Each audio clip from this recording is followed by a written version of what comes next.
Rajasthan police तुम लठ बजाओ हम तुम्हारे साथ हैं, मोदी जी तुम लठ बजाओ हम तुम्हारे साथ हैं। बिल्कुल साथियों, हमें समझना पड़ेगा कि जितने भी ओबीसी वर्ग के लोग यूजीसी रूल रोल बैक आंदोलन के विरोध में ऐसा बोल रहे हैं कि आंदोलनकारियों के ऊपर लठ बजाओ हम तुम्हारे साथ हैं, तो मैं इन सभी ओबीसी वर्ग के लोगों से पूछना चाहता हूं साथियों कि अगर समझ रहे आपके साथ किसी सामान्य वर्ग के छात्र ने भेदभाव किया तो आप उसके ऊपर कार्रवाई करवा सकते हैं, लेकिन यही भेदभाव आपके साथ अगर एससी एसटी वर्ग के छात्र ने किया तो आप क्या करेंगे?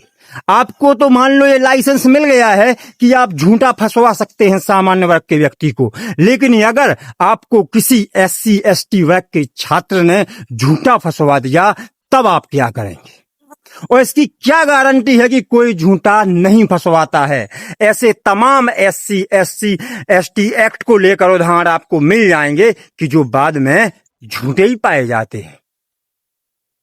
समझ रहे? और बिल्कुल साथियों, मैं तो ना यूजीसी गाइडलाइन के विरोध में हूं और ना ही एससी एसटी एक्ट के, दोनों का समर्थन करता हूं। बस इतना नियम जोड़ दीजिए कि जो भी केस झूठा पाए जाए उसे फांसी की सजा होगी।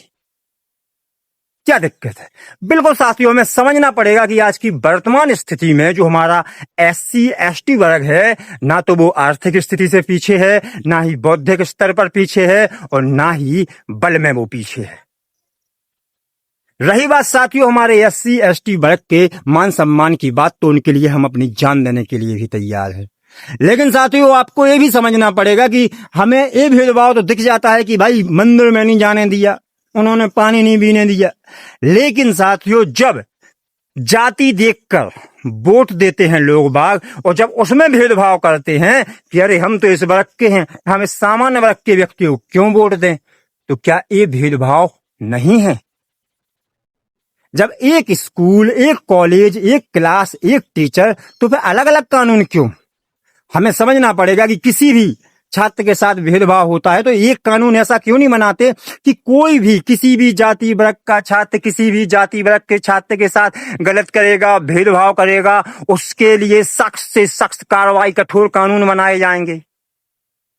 समझ रहे? और समझना पड़ेगा साथियों कि ये जो डर है झूठा फंसाने वाला, तो ऐसे तमाम उदाहरण हम पहले देख भी चुके हैं। और ये छात्र की, समझ रहे, एक आम इंसान के जीवन में किसी का भी समय बर्बाद हो चल जाएगा, लेकिन एक छात्र का अगर आप 1-2 साल बर्बाद कर देते हैं इस माध्यम से, तो उसका तो पूरा जीवन ही तबाह हो जाता है।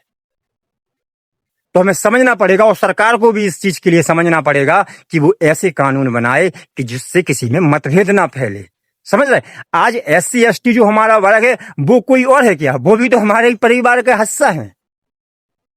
समझ रहे? लेकिन सरकार देखो कैसे भेदभाव बना रही है, एससी एसटी ओबीसी सामान्य वर्ग को आपस में ही लड़वा रही। समझना पड़ेगा, सभी लोगों को ये चीज समझना पड़ेगा। ये देश हमारा है, हम सभी को मिलकर देश को मजबूत बनाना है। आप सभी से यही कहूंगा, समझदार बने, जागरूक बने।